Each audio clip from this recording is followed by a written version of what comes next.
حیا چائے کے کپ کے ساتھ اپنی چھت پر بیٹھی ہوا کو محسوس کر رہی تھی۔ سرد موسم میں بھی اس کے ہاتھ گرم تھے مگر دل ٹھنڈا تھا۔ سامنے والی گلی میں پرانی دیوار پر اب بھی وہی حرف لکھے تھے، واپس آؤ میں تیرا انتظار میں ہوں۔ وہ جانتی تھی یہ حرف کس نے لکھے تھے، وقاص، اس کی زندگی کا سب سے خوبصورت مگر سب سے دردناک نام۔ 2 سال پہلے وہ اچانک غائب ہو گیا تھا، بغیر کال، بغیر میسج، بغیر الوداع۔ حیا نے اسے ہر جگہ ڈھونڈا مگر وقاص جیسے ہوا میں تحلیل ہو گیا۔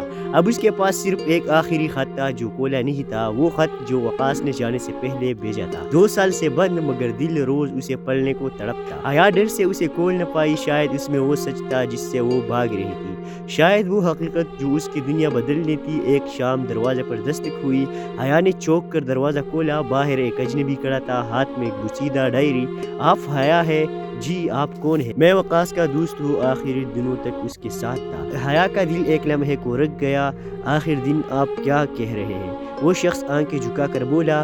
وقاص بیمار تھا، بہت زیادہ۔ حیا کے ہاتھ سے چائے کا کپ زمین پر گرنے والا تھا۔ وقاص بیمار تھا، اس نے مجھے بتایا کیوں نہیں؟ اس آدمی نے ڈائری آگے بڑھا دی۔ اس نے کہا تھا ایک دن آپ کو حقیقت بتانا، تب جب آپ تیار ہو۔ حیا کے قدم لڑکھڑا گئے، وہ ڈائری لے کر بیٹھ گئی، اس کے ہاتھ کانپ رہے تھے۔ پہلے صفحے پر لکھا تھا، حیا اگر میں واپس نہ آ سکوں تو جان لینا کہ میں نے آخری سانس تک تمہیں چاہا ہے۔ آنکھوں سے بہتا پانی ڈائری کے لفظوں پر ٹپکنے لگا۔ اگلے صفحات میں وقاص کی جدوجہد کا قصہ تھا، ہاسپٹل کے کمرے، ٹیسٹ، درد، تنہائیاں، مگر ہر صفحے میں صرف ایک دعا، یا اللہ حیا کو محفوظ رکھنا، اسے رونا نہ دینا۔ حیا کی سسکیاں کمرے میں گونجنے لگی، وہ خط جیسے 2 سال سے نہیں کھولا تھا اب اس کے سامنے تھا۔ اس نے دھیرے سے لفافہ پھاڑا، اندر صرف 2 لائنیں تھیں، میں جرت نہیں کر سکتا تھا تمہیں حقیقت بتانے کی، میں جا رہا ہوں مگر میرا دل تمہارے پاس رہ جائے گا۔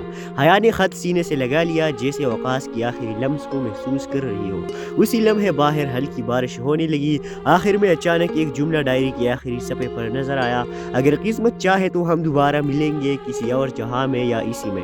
حیا نے آنکھیں بند کر کے آسمان کی طرف دیکھا، اس کے دل میں ایک عجیب سا سکون اتر